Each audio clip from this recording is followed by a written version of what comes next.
Secretary of Defense Patrick Russo, or as we like to call him, Hagel, Vice President Jack Rockwell, as well as Vice President's Chief of Staff Chris Marshall. So, okay, let's start off with the way that this interview is going to work is basically you can all just like chime in however like you want to like answer the question, because we basically want to get an overall perspective on what all of you are thinking. So the first question is, what precautions does the Oval Office plan on taking in order to ensure that the Italy crisis comes to an end as soon as possible? All right, I guess I'll start it off. President and I have met over Skype, and we've discussed several ways to find peaceful solutions to the Italian crisis. However, due to recent events where Septimus, the Minister of Intelligence, has come to DC and tried to shoot up civilian populations, I feel that a diplomatic solution is no longer in reach. So we are currently gathering up the military to get ready and move. Okay, so Terrence, next question is yours. All right, the next question. How do you think that the United States military would be able to handle the crisis? And what is your approach toward the conflict overall? It's a big one. Here goes Patty! I'm trying to think, because, like, everyone calls it I don't, like, call it a crisis. I was just telling Dory that in private. I'm trying to think I don't know. So it's more of like we should call it a conflict then. Yeah, it's not a crisis because it really doesn't pose an immediate threat because we attacked them, but I don't think they're going to attack back. They're waiting for us to make another move. That's what I think, because I think we're going to have to make the next move, not them. So, because I don't think they'll attack us because their bases have too many advantages, and they wouldn't attack us. Okay, so but still, like, how do you think that the U.S. military would be able to handle? It's difficult. We need increased conflict. The army right now is not too active. So, like, what are your plans on like helping to recruit more members to the military then? Well, I know the Vice Chief of Staff was talking to the Vice President about like putting up signs in DC or something for recruitment because billboards in DC. Something like that because we need more people. I think we're sitting at about close to 200 members in the Army and Navy combined, and most of those people inactive. And I'm trying to put in new leadership. Free Nation appointed a Chief of Naval Operations. Like, I didn't even choose him. So I'm going to find a new one of those. Willie is above the law, so... Oh, he is. A new Vice Chief of Naval Operations, and then I'm currently looking at the Chief of Staff of the Army. Okay, so how do you plan to approach the conflict though? Like, do you want to like do it head on by starting a formal war with them, or like just doing like intermittent? I think before we declare an official war, we need more preparation. If there's going to be a war, because like the Vice President said, we've tried to reach a diplomatic solution like a million times, and they just break the treaties or the pact, and it's just. They've terror attacked us like 3 times now since that pact. So it's kind of difficult to do that. Yeah, also if you guys recall the Monaco Treaty signed not even like a couple of weeks ago actually, clearly stated that both countries will pull out spies from both nations, which is the big issue in our talks with the Italian government right now. They still have a lot of spies within our agencies, and we're trying to weed those guys out. Okay. So they don't call them spies, though. They call them informants. So they said they're not break. Yeah, I mean, like... The government must be formal and all fancy. Yes. Okay. So, since you guys have already kind of answered question 3, what tactics are you trying to use to remove people from being spies? Extensive background checks is a big strategy. The agency directors have been warned before hiring, to do extensive background checks on the applicants and try to find any, if any, connections to ITA still exist between those accounts. Like Okay. everything on their profile, like models, shirts, everything. And what are your opinions on the recent discovery that Alexander Wilkinson, former Vice President of the United States, has gone over to Italy and tried to kill several members of Congress last night, including myself? He actually killed me last night. Oh, okay then. Yeah. I would say I was pretty shocked because I'm not shocked. Alexander. Well, he wasn't a bad guy completely. I mean, in the short time that I knew him before he went to Italy, he was pretty. He was a pretty goofy guy. Yeah, I remember when he ran outside of the White House yelling, "We are the 98% of America," and held up a protesting sign. Yeah, he was a very laid back, chill guy. Yeah. So I'm kind of Anyways. sad to see him go. Okay, question number 4. What do you think that Julian Valerius's motives are behind putting Italy against the USA? Okay, can honestly, I? Never mind. Yeah. You want to take this one, Patrick? Well, I was gonna say, Julian, whatever. He's been the founder of USL, which is like Joker, Edwin, Robert, whatever his name is this week. Like he they've like hated each other from the start, and I really don't understand the cause of the hate. So I feel like Julian just hates us just because it's Joker founded the group. Julian is he's always been opposed to any sort of USA group on Roblox, whether it be iJokers or GMFs.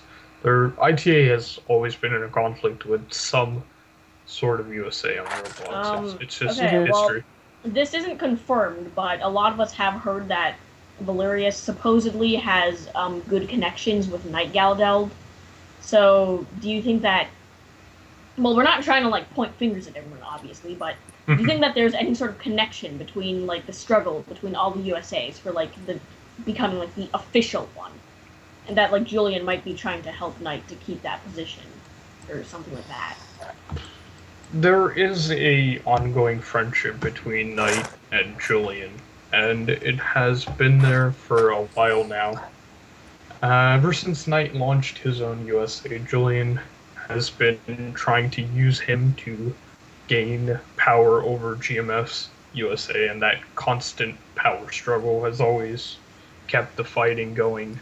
But we cannot say for sure what Julian's motives are, as he is not as involved with the politics of the Italian government as he used to be. So, do you think that he would be like the person who's ordering all these disputes against the USA, or it might be like someone else?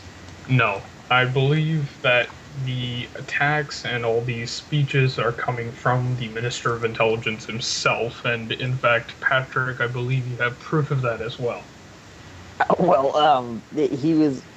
I'm not gonna say he was stupid enough, but he recorded himself shooting me and the White House Chief of Staff like right in front of the head of state. So I mean, it's like a Gyazo GIF. I can like send you a link later. We'll put that in the video description. All right. Well, make a note of that, Terry. Okay. Okay, Jennifer, you can ask the next question. Okay. Well, currently we feel that like one of our biggest spearheads of becoming a stronger USA is our custom-built capital. So, do you mind giving the press a quick overview of how the development in the new Washington, D.C. is going? I mean, my hope.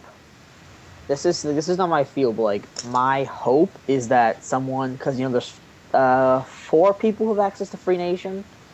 I'm hoping. I've been trying to talk to a few of them to take over the project, because like Edwin or Robert, iJoker, I'm calling him iJoker, he banned like Roblox on his computer. So like he like called me and he like shared his screen and he just like blocked Roblox completely. So he is not able to get on for like 730 hours, I think it was. So he's not able to get on anymore. And there's another person who's like running the account full time, who's a little too active at DC. but he's the one you see at DC all the time, and I'm hoping that one The, of the the one who's driving the projects- limo around in the convoy. Yeah, I'm really hoping because he has been adding some cool stuff, and I'm hoping he puts his time into the new DC, not the old DC, because that's what we really need. hmm So, has DC made any like new projects within it recently? It's hard to say, but the Department of Housing and Urban Development is working on several buildings and other additions to the new DC. Okay, and so this is a bit irrelevant, but Mr. Vice President, do you see a possible naval observatory being constructed in DC for you? At the moment, I do not, because of the agree. fact that there's so much going on that I don't really have time to propose. Yeah, it's not really a personal top matters. priority. Mhm. Yeah. I think it Okay, was so Okay, our next question is for Vice President Rockwell. What Or major whoever. milestones do you plan to achieve as Vice President of the United States? And what is your opinion on how well Mr. Clements is handling his position? Wow, you guys putting me in a tough spot here. yeah, sorry. It's all right. Well, let me answer the first part to your question first because I feel that's much easier. Milestones, I would really like to get the Senate active once again and back to its original glory, for lack of better words. And I would also like to be active at DC and be more of a public figure and get to know the American people better because in the end, the president and the vice president are here to serve the people. And as far as your second part of your question goes, I feel that James is doing the best he can given the circumstances and how Robert left the USA and how it was handed down to him. You guys also might have noticed that James has been dealing with some personal issues lately, so that just adds on to his stress of dealing with a nation, and of course school and real life poses a lot of other issues, so to say, on him. So, do you think that you're going to have to play a more administrative role in the executive than most vice presidents would?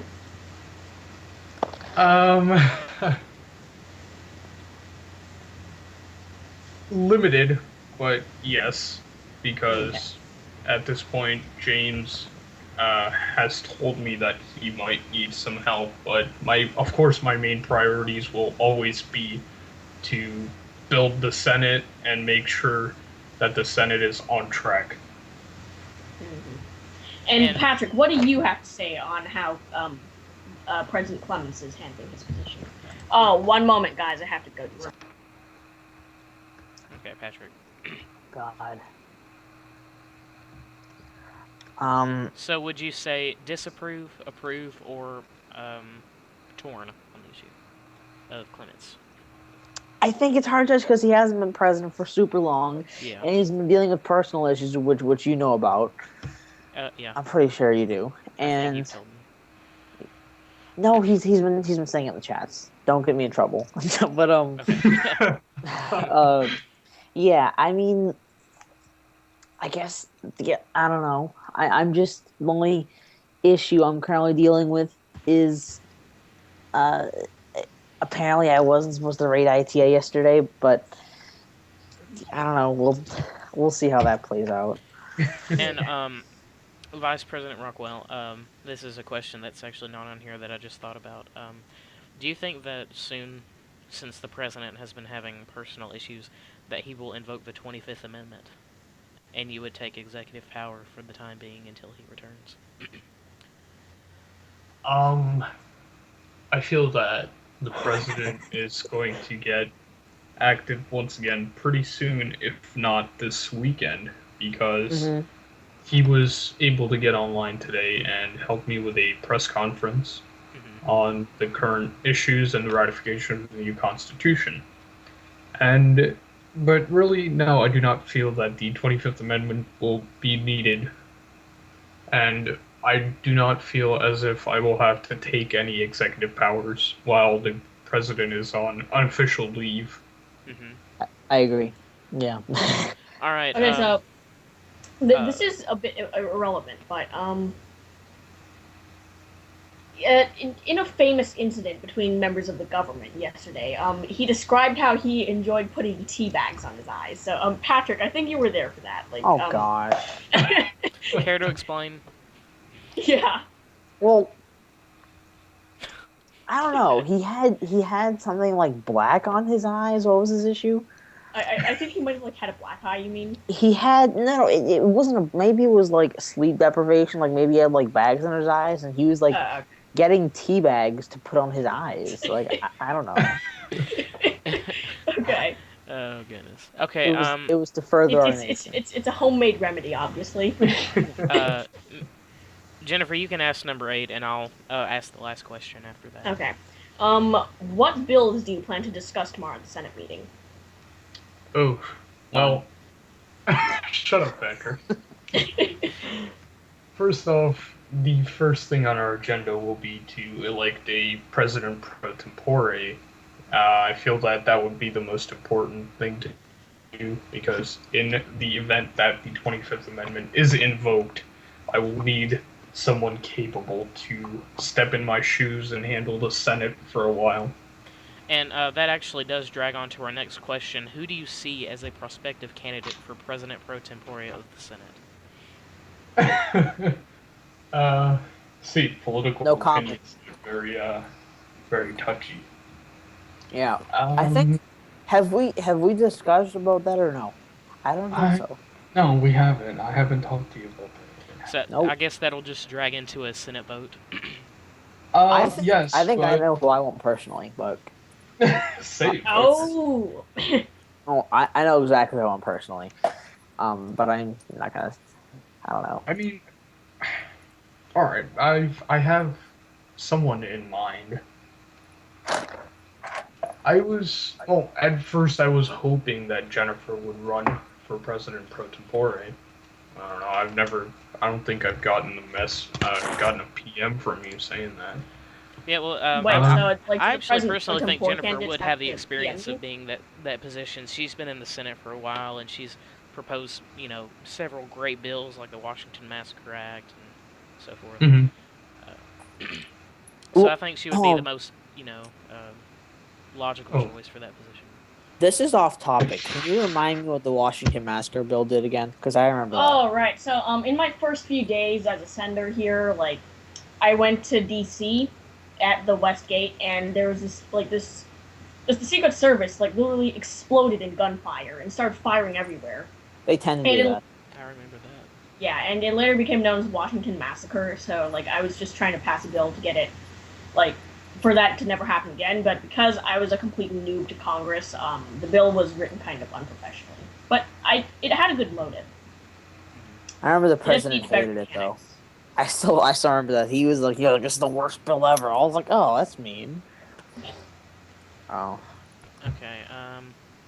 That's all on our list, unless Jennifer or the Vice President or Secretary of Defense has anything else to say in a closing statement. Yes. We all love those when they show them on Fox News. Yeah. I hate Fox News. Don't even mention the name. Yeah. So, anyone would like to give a sappy closing statement? Anyone? I guess I'll do it. Oh, yay. Alright, well, summing everything up, I wouldn't be too worried about the conflict, so to say, with ITA. It's just a little, a little argument, and everything will blow over very quickly, and like I said, I'm gonna try everything in my power to keep us out from an official war, because I feel that it is completely unnecessary and a waste of our time. Just like the war in Somalia, how that was completely unnecessary, but everybody insisted that we did. Exactly. The president was the driving focus force behind that war. Somalia was never a threat in the first place. Mm-hmm. Yeah.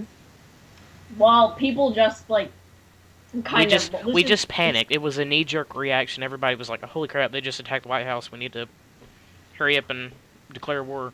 Because the president rushed that. Life, He rushed that bill when me and Jennifer were in Congress. He was like, "Hurry up and vote on this. We need to get this passed now." And then I'm like whipping votes like crazy. Yeah, and me and Jennifer actually tried to encourage people to vote A, but now after everything has unraveled and everything played out, we were totally against the war. Yeah, because it served no purpose. My position on the war is that I want to do more research into it, because the raid that happened last night was a complete mistake, because currently, like, there's a lot of internal things, like, you know, we're trying to do the Constitution, get the Senate back up and running. We need to have the country... the Constitution was passed. Well, good. Yeah. So then the country needs to be completely built up on the inside first before we deal with external issues. Exactly. Like ITA. I mean, it was a big mistake. I mean, I take full responsibility for it. You know, I really don't think... Whatever. I think while we're trying to fix the nation, like, you know how we just had Senate elections because the Senate was nullified, and the Supreme Court is still nullified. I think we just need to work on those and have the Department of State keep everybody in Italy calm. And Oh yeah, the Department of State's very productive currently. Yeah. I heard the Secretary's dealing with the personal issues. I have no idea what they are though. I don't. Well, we need the Deputy Secretary of State taking over. I don't think I don't there is. even think we have a Deputy Secretary of State. So currently the Department of State. Who's third in command of the Department of State? It probably like an undersecretary. Or something. Patrick, you know what? You can take over the position and call yourself what? What is it, John Kerry? I was saying to Doity that I accept the nomination for SecDef State, because that would be awesome. SecDef State. That would be sick. Patrick, You know you're what? an You idiot. just call it just call it the diplomacy department. I mean, that's like what I am. Yeah, right most now. countries call And it basically the Minister of Foreign Affairs instead of the state. Yeah. Okay, so wait, guys, think about it. The diplomacy department has two sections. It's basically one like saying agree to these diplomatic terms or face the military. Like if you actually did that. So, yeah. All right. This is turned into satire. It has. Okay. I think that's it. Yeah. Thank you for taking time to schedule for the interview again. No problem. Thank you for having us. Yeah. Don't mind our horrible jokes.